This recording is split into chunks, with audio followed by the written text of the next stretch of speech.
Hey guys, welcome back to another video. This is Bryce with Life Being Free Ministries. I've got a cool topic that I want to talk about, and I haven't done like a Bible study in a while, so keen to do a video for you today. And the topic is on the one thing that most Christians are failing at. And the idea came to me when just speaking to a lot of different kind of people who are Christian and just kind of the commonalities that people are really struggling with. And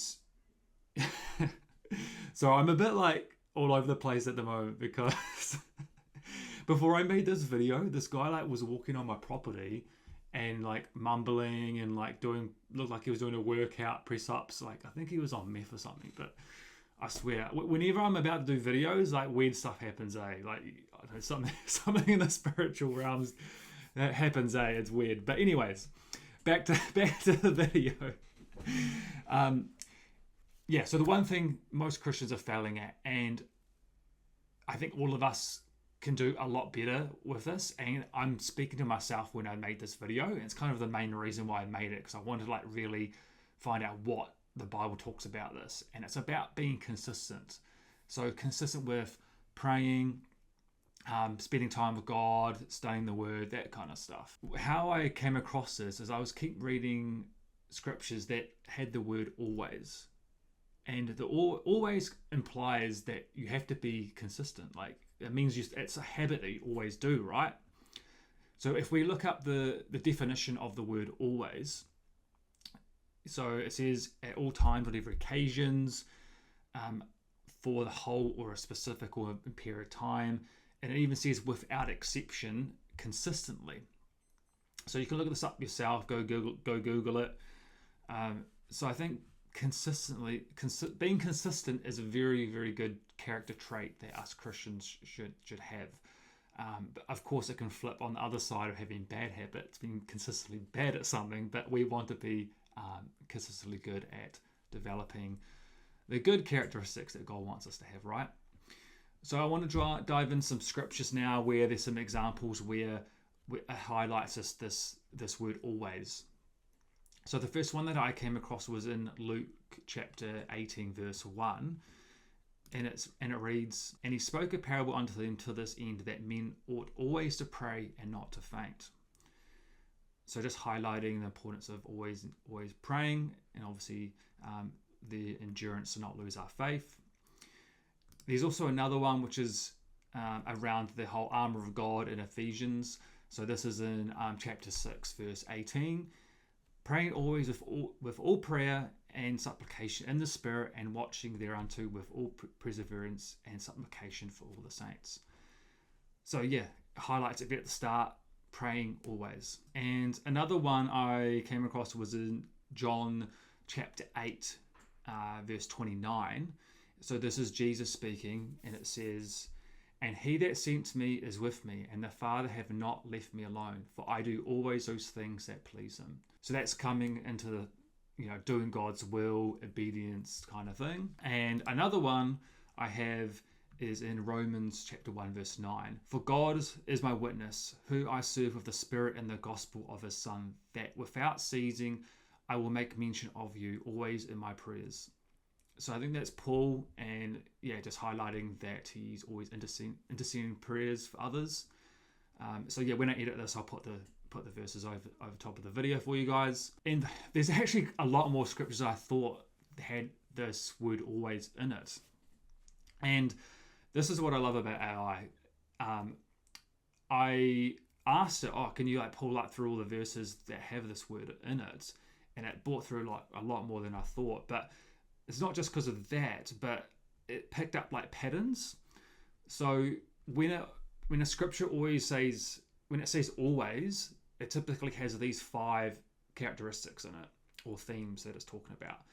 So 1 is prayer, 2nd is obedience, 3 is gratitude, 4 is awareness of God, so the presence of God, I would say, and 5 is endurance through hardships. So you can go do it yourself. Go into ChatGPT or whatever you use and say, pull up all the Bible verses that mention always and tell me the themes and all that kind of stuff. It's quite interesting. So in terms of some stories that involve of people being consistent, three that really come to mind for me are Jesus always spending time alone with God. So he was consistently doing that, where he'd pull away from the disciples and go spend time with God. Another one is in Daniel, where he'd be always praying 3 times a day. And the last one is, Paul consistently interceding prayer for the church, which I just highlighted in Romans. But there's also other scriptures he's mentioned as well in terms of continuing praying for the church. So my kind of challenge for you guys, the reason why I wanted to kind of do this quick kind of study is going to challenge you guys to find one thing that you're struggling with and be consistent for it for 40 days. So 40 days typically is the time frame you need to like break a habit and form a new one. And I find that quite interesting, where that 40-day period is the 40 days that Jesus was in the desert, out in the wilderness. So it's interesting how these numbers have symbolic meaning, right? So what you want to do is create a reward system for when you are consistent, and the reward must compound your performance, not distract from it. So I thought that was quite interesting, because I was kind of like looking into like, how do you build better habits? Like a bad example of this is, just say you're trying to lose weight and you go, okay, I eat healthy for a week, and then on the 6th day I have like I go overboard and eat heaps of ice cream. So that's like counterproductive, right? But what you could do is like, I'll have a really good week of working out, and I'll reward myself to like a massage or a sauna or something that's going to be beneficial to the cause.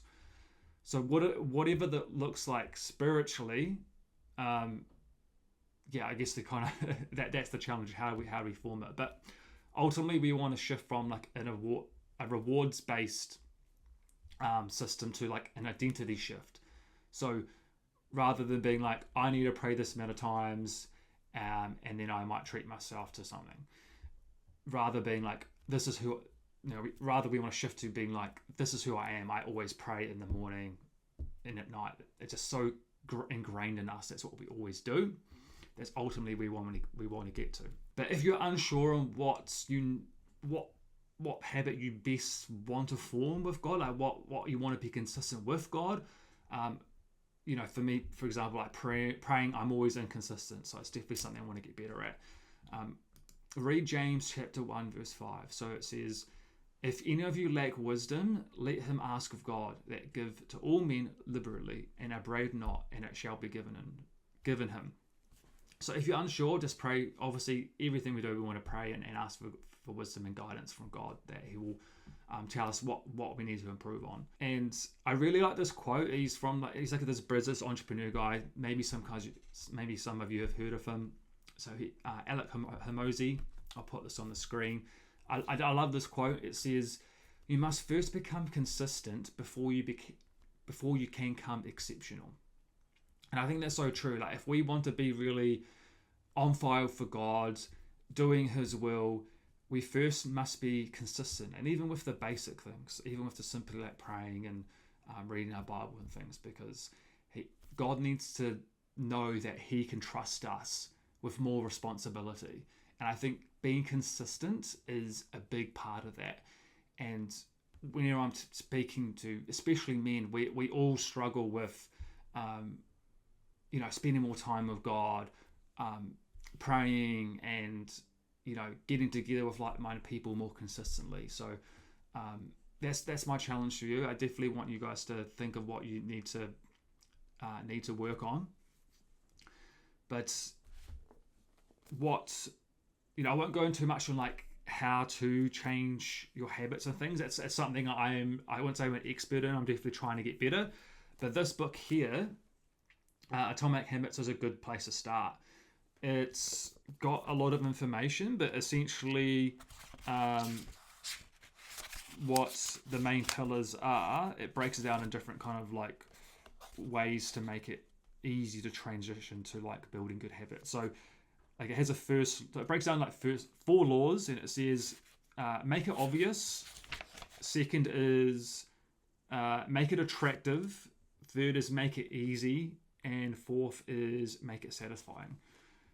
What I would suggest, and this is another great way of using AI, is you don't even need to buy this book. You can literally put in the name of the title of this book and the author, and you can ask AI to give you a summary of what the book's about, and tell it what you're struggling with in terms of like your consistency, and tell it to give you the paragraph or the chapter that will most highlight what you're struggling with.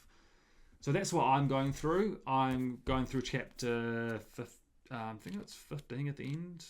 Yeah, and it's just kind of giving tips on like how to build better habits, right? So I highly recommend using that book.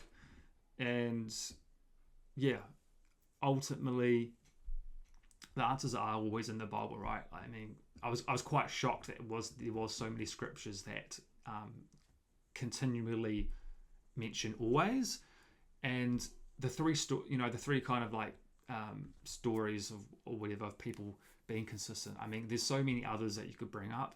This Bible study could be like an hour long or hours long if it really wanted to be, but I just wanted to keep it short and concise for you guys.